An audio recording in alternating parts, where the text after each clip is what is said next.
I do like the idea that Mihail is moved by David's playing and singing. I mean, they brought him into Saul to chase a demon out of him, so it must have been something very special about his ability to play and sing and write songs. I mean, we still quote them today. Did you write this song? I learned it from my mother. I don't know what that song It is. beautiful. She's a good I teacher. swear if it's one of the famous Psalms, and they say that his mother wrote Yes. it, not David. She was. Ugh. I can write a song for you someday. Who are you? No one of consequence. Focus on entertaining the guests, Shepherd. That's what you're here for, hmm? You. And it's not Joab. Yohav. For your efforts. This is nice. Fresh from the battlefield. An Amalekite blade.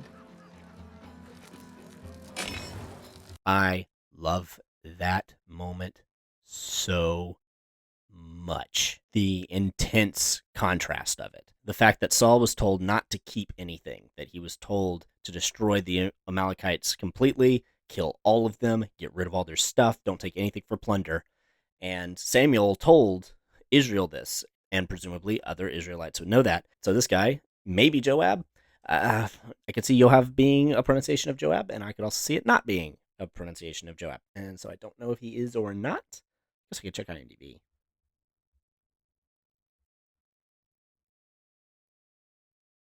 Okay, yeah, it's Joab. So Joab gives him a knife from the Amalekites, and David looks at it and says, "Oh, this is from there," and just without thought tosses it in the fire. Like, no, get that away from me. It is so good and such a great contrast from what Saul should have done. David, the one who's going to replace Saul, obeyed. The decision to add that one little moment to show why David should be king in place of Saul was a brilliant storytelling decision. It's time to leave now. I've arranged lodging for you and Merav at my father's vineyard. He played that grin real well. We all know what that grin looks like, and it's real hard to fake. Are you trying to get yourself killed? That knife is cursed. It's metal. It's used by blood drinkers from pagan rituals. The seer forbid it. I don't care where it comes from.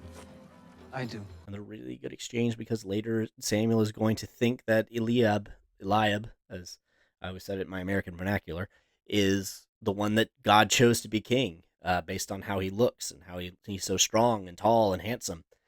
But Eliab is willing to do the same thing as Saul. David is not. Just, oh, this is good writing. Now play me a song that will bring me a wife. Something sad and dreary, but something that stirs the passions. My songs are not sad and dreary. Just play. Stirs the passions. That's also really good brother interaction. I like it. Why is it you never defend my honor like that? I treat you both the same, princess. Yes, of course. Keep telling yourself that story. Okay? That's also really good interaction. It comes up more later where Merab believes that people like Mikhail more than her because she's the perfect princess and she does everything right. And Merab, it's not her. And so she resents Mikhail. You can tell she loves her. She actually likes hanging out with her, and they're friends, but it's not what she wants. But it still hurts. And she really does a good job of not playing it as resentful towards Mikhail, but towards others. She acts like she doesn't care about anybody else because she feels like they don't like her, and maybe if she doesn't like them back, it won't hurt. That is good character writing. It's realistic and it feels right. We don't really have much info about Merab inside of the biblical narrative, but the fact that Michael was offered as the wife of whoever would defeat Goliath does make it seem like either she was not the favorite because Saul was willing to give her away for that, or she really was the favorite and it was a huge prize. I don't know. They went with the second one. Forward closing shot, always good. Thank you, Godfather. Build up speed like an eagle. That's not how it works. Really round rock just lying there. You have too much time with that thing. I have nothing else to do. What will you give me if I can hit 2 jars at once? You cannot. What will you give me? A mule. I do not want your mule. Well, not my mule. I will give you Abinadab's mule. What? Who's giving my baby? His mule and an acre of land. You do not own an acre of land. I will find it. And if you miss, If he misses, he will never show his face in town again to disgrace us. What, you're the brother? worst. You agree, you just choose not to say it aloud. Okay, I do not want his mule or your acre of land. I want a place with the king's warriors. I want to fight with you.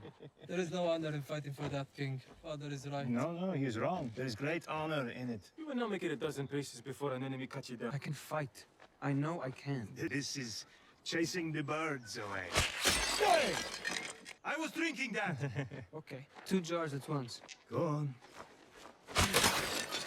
I cannot place you with the king's warriors. You know this. You are not a man of blood. I am a warrior. You are not. Please. I will not defy our father. Then I will find my own way. To the battlefield. Yes. Very well. Really want to see what death is like? I will show you. Another very well written scene. I'm not sure how I feel about where it goes from there, but it feels all of the brother interaction it feels accurate. It builds up that David really knows how to use that sling, and it also builds up the shock that David beats Goliath, because as they say, at this point he's not a warrior. He is a shepherd. He did kill a lion and he killed a bear. But apparently they don't really believe him about that. I mean, he's the only one who saw it happen. So I guess you could understand it since they don't seem to put much stock in what he says or thinks. But it is a great dramatic irony when David becomes one of the greatest warriors Israel has ever seen. So now Jonathan is training. You asked me to spar. There's more on your mind. Swords are elaborate for training. Wood. That looked like it hurt. You know me well, my prince. Since the days, wooden swords are all we had to fight with. We fought with pitchforks and shepherd's staff, tooth and nail if we had to. Yet we conquered. That's a good setup. It's true.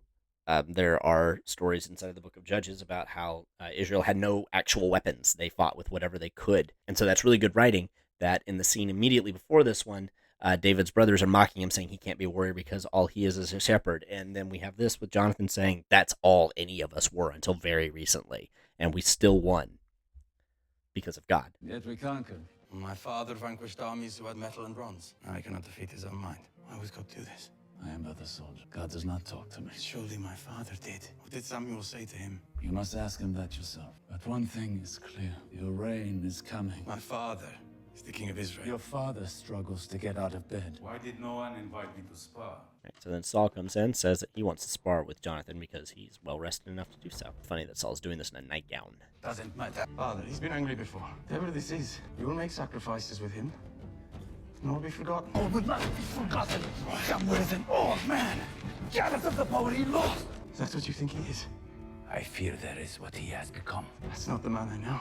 It's a cliche for the whole having an important conversation while sparring. It's a great cliche. He's a voice of the Most High. I've loved him all my life.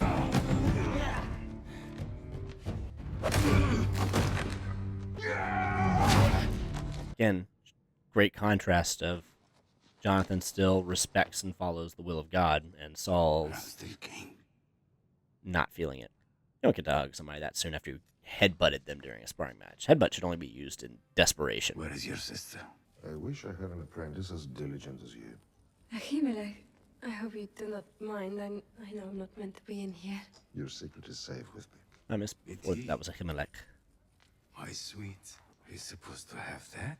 Ahimelech affords me special privileges. And they're building up how much everybody likes Michael. There was no copy of the law of Moses in the poor village of Benjamin. We are stewards of a great privilege. What are you reading? The people were plagued by venomous snakes. God told Moses to take a copper serpent and set it upon a pole and lift it up for Bronze. the people to see. They changed it to copper. All those who looked upon it They mentioned bronze earlier. healed instantly. Weird. Do you think it really happened? My heart. Yes. Then why will God not heal you? I have something to show you. We barely heard of gold or bronze, let alone seen it. Yet, in the streams east of the Negev, there were these stones. Unlike any other, you could search for a month and not find such a stone. Your mother loved them.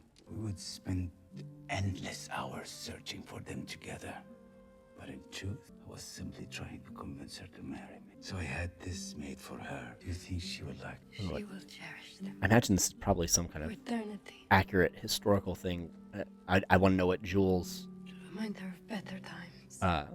were findable in the Navy or precious stone like jade or something. I don't know. Turquoise. You have my word. Maybe topaz. Who knows? I'm not a geologist, but that was a really good scene. All of the Saul and his family scenes are really good.